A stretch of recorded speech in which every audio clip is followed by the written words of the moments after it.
Texas Chainsaw Massacre is one of my favorite horror films. The remake from the mid-2000s was alright, but the original 1974 Tobe Hooper film is where it's at. I like how it uses atmosphere and sounds to make you uneasy and scared. I like the furniture decorations made out of bones and skulls. I like the dirty feel and the scent of rot, because I think it says a lot about where America was in the early 1970s. An era I never experienced, but I know a lot about because it shaped a generation of people like my parents. An era full of violent crime and corruption and poverty and uncertainty in the Vietnam War. I also like how the film makes a connection between a certain type of American consumerism and cannibalism. I like how the Texas Chainsaw Massacre uses an ambient level of fear that's constant throughout the film, rather than just showing a bunch of gore and torture like so many of the horror films did when I was a kid in the early 2000s, like Saw and Hostel. And the Texas Chainsaw remakes did the same thing. I like the sound design, and I like it even more knowing that Tobe Hooper worked on it in his kitchen for something like over a year. That's awesome to me because it's dedication. I remember the first time that I saw the Texas Chainsaw Massacre when I was a kid. I was 12 and I ran away from home because I didn't want to go to church. But I just made it to my friend Cameron's house, who only lived 2 blocks away. But he had the Texas Chainsaw Massacre on DVD, and we put it in the Xbox and watched it on a very small TV in his room while I hid from my family, who were all at church.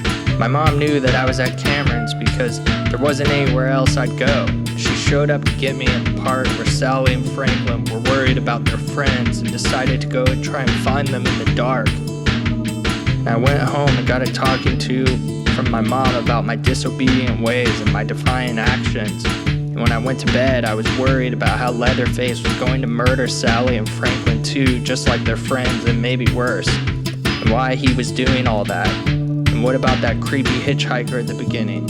Who was that? And most of all, I was shocked that this was a true story, because it says so at the beginning of the movie. I eventually finished the film at Cameron's house after being grounded for a while. I didn't think much about the breakfast scene with the whole family at the time, but now I think it's the most profound moment in the entire film. How it takes a macabre family of total psychos and cannibals and treats them like a family from a television sitcom like The Brady Bunch.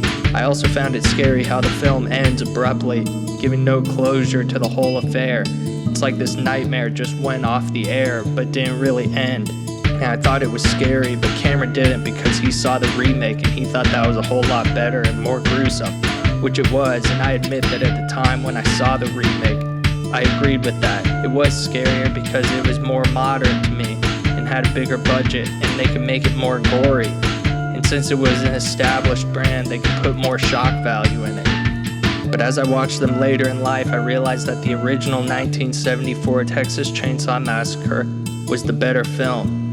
The ingenuity and creativity Tobe Hooper used and the grittiness and feeling of dirtiness come through in a more authentic way because he didn't have a budget with him. And the actors were all out in the Texas heat, sweating in the dirt while they made this masterpiece of cinematic horror that hadn't been seen in the context of the slasher film subgenre, which would later be considered the precursor to, but it wasn't really ever a part of. It was something original and totally new.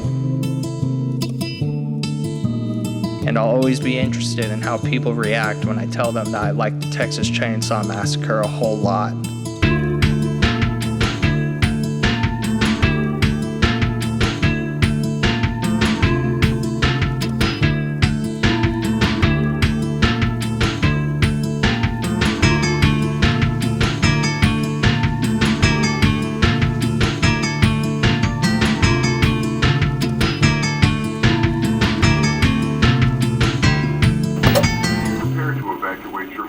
Or shelter on the order of local authorities.